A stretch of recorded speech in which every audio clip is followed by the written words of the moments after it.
यासाठी आम्ही आमच्या अनेक जबाबदाऱ्या घेतल्या. प्रत्येक जबाबदारी योग्यरित्या पार पाडली आणि आज आहे तो शुभमुहूर्त. प्रत्येक राजकुमार आमच्या राजदरबारी येण्यासाठी तत्पर ठरेल. त्यांच्यासाठी रिक्त आसन आहेत.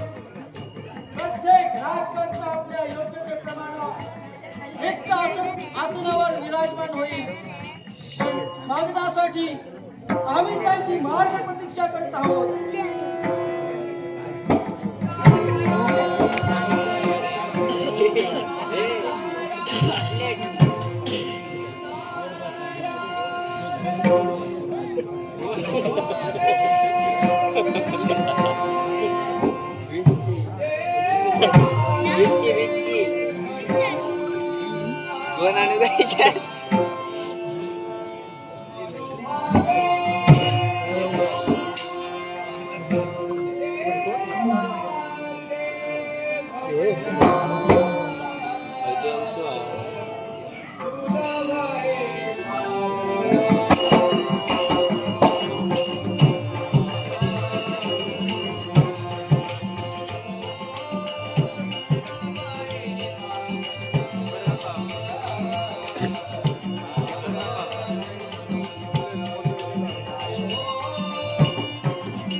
पाताळनगरीपर्यंत माझे येणे झाले. कहाणी कशासाठी असेल तर आज होणार ते कुटिलाचा विवाह आणि त्याच कारणास्तव माझं येथे येणं झाले. मग विलंबनानंतर कुटिलाक्षास भाग नेणं हे योग्य.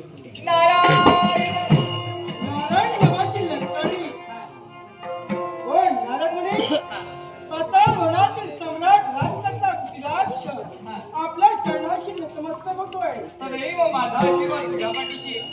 मुनिवर तुम्ही कथा केलेली ती गोष्ट दिलेली जबाबदारी होय आज मी योग्यरित्या पार पाडतोय. निश्चितच पाहतोय. माझ्या बहिणीच्या शुभविवाहात ज्या प्रकारे तयारी व्हायला होती हो त्या प्रकारे जय्यत तयारी आम्ही केली आहे. प्रत्येक ठिकाणी आनंदाचा सण दिसू लागलाय. अशा हे कमतरता तर भासत नाही ना. नाही अजिबात नाही. मग मुनिवर हा. अतिथी आसनावर आपण विराजमान आहोत. अजूनही पाहुणे यायचे बाकी आहेत. त्यांचं स्वागत मला करायचं आहे. याची वाट पाहिली.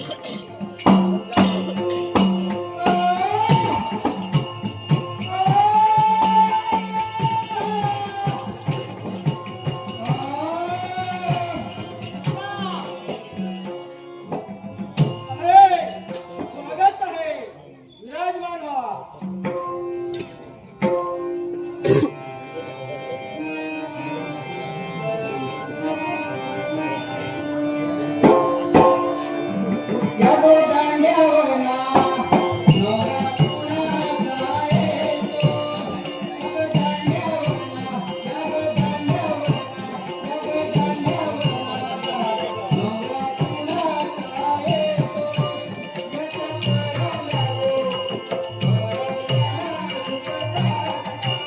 काय पाहतोय? वर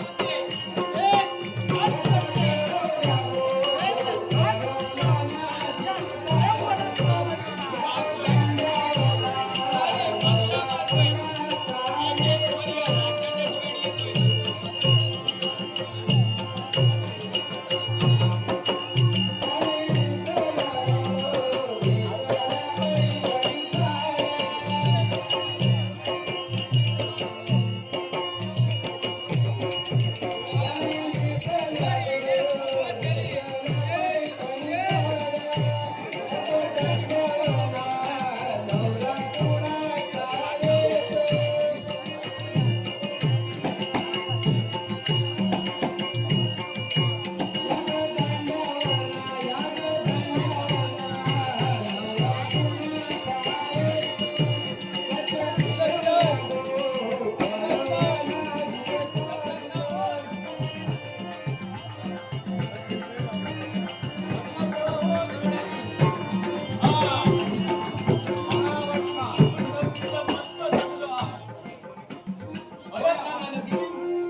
आपण कोण? अरे बाबा वळखाच नाही. नाही. काय सांगतो? पाण्यावरून तर वाटतंय स्वयंवर पद्धतीने होणारा विवाह यासाठी आला. मग ह्या कळला ना तुका? पाहतोय खरं, पण हे काय रे? अरे बाबा काय सांगतो काय? तुका? आमच्याकडे बाई नाही.